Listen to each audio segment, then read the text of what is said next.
never and never. He himself. Who killed Muchai? That is the million-dollar question. Yesterday, a senior government official attributed the killing of Kabete MP George Muchai to politics. The leader of the majority in the National Assembly, Aden Duale, alleged that the MP, who was shot dead alongside his driver and two bodyguards on Saturday, may have been silenced due to political differences with undisclosed people.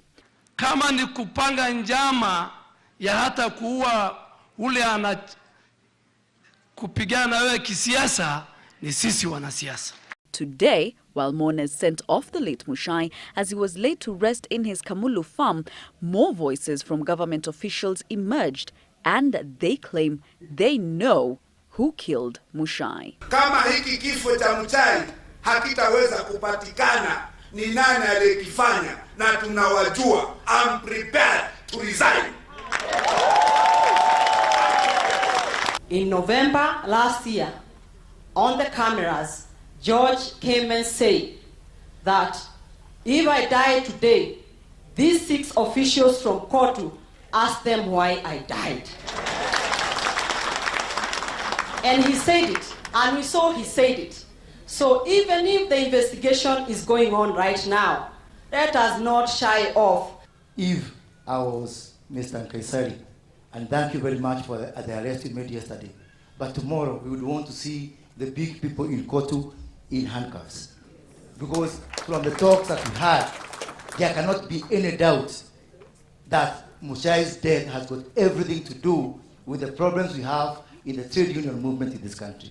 And this is the said claim made by the late Muchai on allegations of attempts on his life by senior COTU officials for allegedly daring to expose their massive financial fraud. I've filed a petition in which I am seeking the removal of 6 key officials, namely the Secretary General of COTU, the Chairman General of COTU, the Treasurer General of COTU, the first signing trustee, and 2 other trustees, the people who are opposed to my leadership in COTU and who want to eliminate me and attribute my elimination to the so-called bitter husband, or rather to adultery. At the time of these allegations, the respective COTU positions were held by Francis Atwoli, Rajabu Mwondi, Rebecca Nyathogora and Francis Wangara respectively. But the question many are asking is why make these claims elsewhere and not follow due process like taking the matter up with the police? And now Interior Secretary Joseph Nkaiseri has put Kambi and the MPs on notice.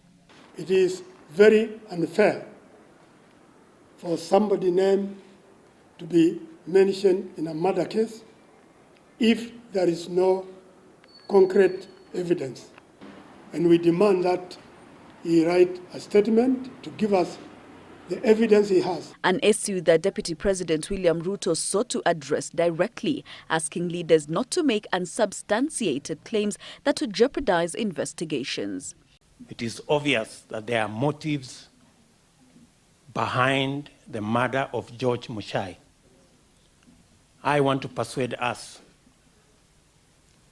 all of us, much as we are emotional, we feel for what has happened, to allow our security agencies the time to make sure that we get it right and pin those who planned and caused the murder of Muchai and bring them to book. Let those who are doing investigations come up with proper evidence that will incriminate those who are involved with this brother. Let's not be left to laymen making allegations against so-and-so, so-and-so, so-and-so.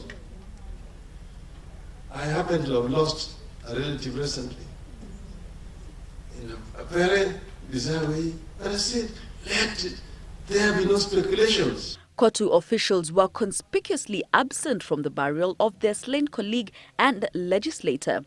But in a quick rejoinder to the claims made by Kambi and several politicians, COTU has vowed to sue the Labour CS Kazungu Kambi and the MPs who linked them to the death of Muchai.